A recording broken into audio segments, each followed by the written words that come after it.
SIR ಪ್ರಕ್ರಿಯೆಗೆ ರಾಜ್ಯ ಕಾಂಗ್ರೆಸ್ ತುಂಬ ವಿರೋಧ ವ್ಯಕ್ತಪಡಿಸ್ತಾ ಇದೆ. SIR ಅಂತಂದರೆ ಬೆಚ್ಚಿ ಬೀಳುವಂಥ ಸ್ಥಿತಿ ಇದೆ.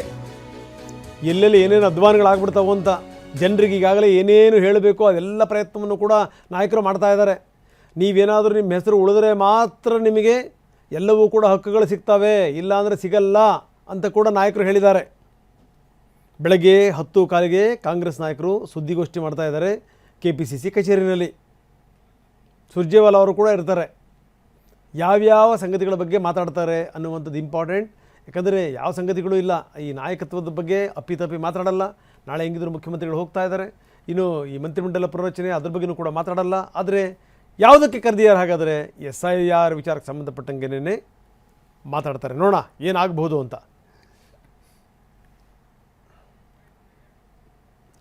ಈ ಎಲ್ಲವನ್ನೂ ಎತ್ಕೊಂಡು ಹೋದ್ಮೇಲೆ ಅದೇನೋ ದಿಡ್ಡಿ ಬಾಗಲು ಹಾಕಿದ್ರು ಅನ್ನುವಂಥ ಒಂದು ಮಾತಿದೆ. ಹೀಗೆ ಈ ಗ್ಯಾರಂಟಿ ಯೋಜನೆಗಳಿದೆಯಲ್ಲ, ಗ್ಯಾರಂಟಿ ಯೋಜನೆಗಳು ಯಾರಿಗೆ ತಲುಪ್ತಾ ಇವೆ, ನಿಜಕ್ಕೂ ಅರ್ಹರಿಗೆ ತಲುಪ್ತಾ ಇದೆಯಾ? ವೆರಿ ಗುಡ್, ಅಪ್ರಿಷಿಯೇಟ್ ಮಾಡಲೇಬೇಕು. ಆದರೆ ಪಡಿತಿರೋರೆಲ್ಲರೂ ಕೂಡ ಅರ್ಹರ? ಇದು ಅರ್ಥ ಆಗಿರಲಿಲ್ವ ರಾಜ್ಯ ಸರ್ಕಾರಕ್ಕೆ? ಈಗ ಫಲಾನುಭವಿಗಳ ಪರಿಷ್ಕರಣೆ, ಬನ್ನಿ ಹೊಸದಾಗಿ ಅರ್ಜಿ ಹಾಕಿ, ಫಲಾನುಭವಿಗಳು ಯಾರು ಅಂತ ನಾವು ತೀರ್ಮಾನ ಮಾಡ್ತೀವಿ ಅಂತ ಇದೆ ರಾಜ್ಯ ಸರ್ಕಾರ. ಗೃಹಜ್ಯೋತಿ, ಗೃಹಲಕ್ಷ್ಮಿ, 1.25 ಕೋಟಿ ಗೃಹಲಕ್ಷ್ಮಿ ಫಲಾನುಭವಿಗಳು, 1.25 ಕೋಟಿ ಬರಬ್ಬರಿ. ಯಾರ್ಯಾರು ಹೊಸದಾಗಿ ಅರ್ಜಿ ಸಲ್ಲಿಸಲ್ಲ ಅಂಥವ್ರಿಗೆ ನಿಲ್ಲಿಸ್ಬಿಡ್ತೀವಿ. ಎಷ್ಟು ಜನ ಅರ್ಜಿ ಸಲ್ಲಿಸಲ್ಲ ನೋಡಿ. ಯಾಕಂದರೆ ಎಲ್ಲರೂ ಕೂಡ ಚೆನ್ನಾಗಿರುವಂಥವರು ಕೂಡ ಅರ್ಜಿ ಗುಜರಾಯಿಸ್ಕೊಂಡು ಫಲಾನುಭವಿಗಳಾಗ್ಬಿಟ್ರು.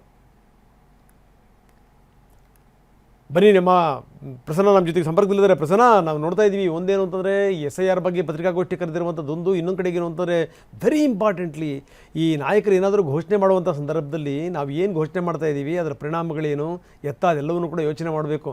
ಎಷ್ಟರ ಮಟ್ಟಿಗೆ ಅಂತಂದರೆ ಗೃಹಲಕ್ಷ್ಮಿ ವಿಚಾರಕ್ಕೆ ಸಂಬಂಧಪಟ್ಟಂಗೆ ಎಲ್ಲ ವ್ಯಾಪಾರ ವ್ಯವಹಾರಗಳನ್ನು ಮಾಡಿಬಿಟ್ರು, ಟ್ರ್ಯಾಕ್ಟರ್ ತಗೊಂಡ್ಬಿಟ್ರು, ಸಾಲ ತೀರಿಸ್ಬಿಟ್ರು. ಈ ರೀತಿ ಎಲ್ಲ ಈ ಪುಂಖಾನುಪುಂಖವಾಗಿ ಕಥೆಗಳನ್ನು ಕಟ್ಟಿ ಈಗ ಪರಿಷ್ಕರಣೆ. ಎಂಥ ದುರಂತ ನೋಡಿ. ಇಲ್ಲಿ ತನಕ ಯಾರ್ಯಾರು ದುಡ್ಡು ತಿಂದ್ರಲ್ಲ, ಹಾಗಾದರೆ ಈಗ ಅವ್ರಿಗೆ ಏನು ಮಾಡ್ತೀರಿ? ಹಾಗಾದರೆ ಬರೀ ಹೆಸರು ಬಿಟ್ಟರೆ ಮಾತ್ರ ಸಾಕಾ?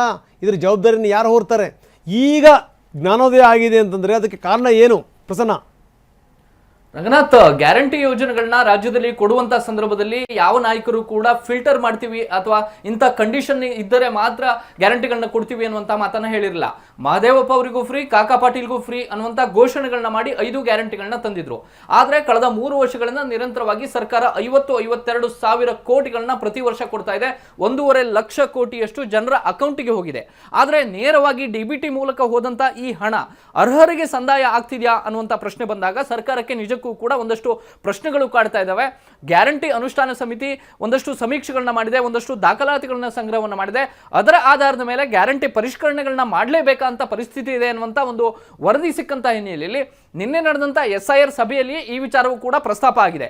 ಅಂದ್ರೆ SIR ನ ಮಾದರಿಯಲ್ಲಿಯೇ ಗ್ಯಾರಂಟಿಗಳ ಫಲಾನುಭವಿಗಳ ಪರಿಷ್ಕರಣೆಯನ್ನು ಕೂಡ ನಾವು ಮಾಡಲೇಬೇಕು ಅನ್ನುವಂತ ಒಂದು ತಾಕೀತನ್ನ ಹಲವು ಮಂದಿ ನಾಯಕರು, ಹಲವು ಶಾಸಕರು ಮಾಡಿದಂತ ಹಿನ್ನೆಲೆಯಲ್ಲಿ ಮುಖ್ಯಮಂತ್ರಿ ಮತ್ತು ಉಪಮುಖ್ಯಮಂತ್ರಿಗಳು ಇಂಥದ್ದೊಂದು ಅಂತಿಮ ತೀರ್ಮಾನಕ್ಕೆ ಬಂದಿದ್ದಾರೆ.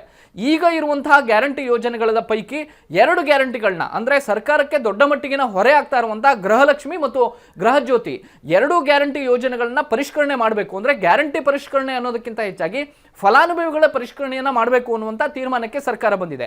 ಹೊಸದಾಗಿ ಗೃಹಲಕ್ಷ್ಮಿ ಪಡೆಯೋದಕ್ಕೆ ಫಲಾನುಭವಿಗಳು ಅರ್ಜಿಯನ್ನು ಹಾಕಬೇಕು. ನಿಮಗೆ 200 ಯೂನಿಟ್ ಕರೆಂಟ್ ಫ್ರೀ ಆಗಿ ಬೇಕು ಅಂದ್ರೆ ಮತ್ತೆ ಹೊಸದಾಗಿ ಅರ್ಜಿಯನ್ನು ಸಲ್ಲಿಸಬೇಕು ಅನ್ನುವಂತ ಒಂದು ನಿಯಮವನ್ನ ತರೋದಕ್ಕೆ ಸರ್ಕಾರ ಚಿಂತನೆಯನ್ನ ನಡೆಸಿದೆ. ಆ ಮೂಲಕ ಎಲ್ಲೋ ಒಂದು ಕಡೆ ಕೆಲವು ಅನರ್ಹರು 2,000 ರೂಪಾಯಿ ಗೃಹಲಕ್ಷ್ಮಿಯನ್ನ ಪಡೆದುಕೊಳ್ತಾ ಇದ್ರು. ಮೃತಪಟ್ಟಂತ ಮಹಿಳೆಯರ ಹೆಸರಲ್ಲೂ ಕೂಡ ಗೃಹಲಕ್ಷ್ಮಿ ಯೋಜನೆ 2,000 ಹಣ ಹೋಗ್ತಾ ಇತ್ತು.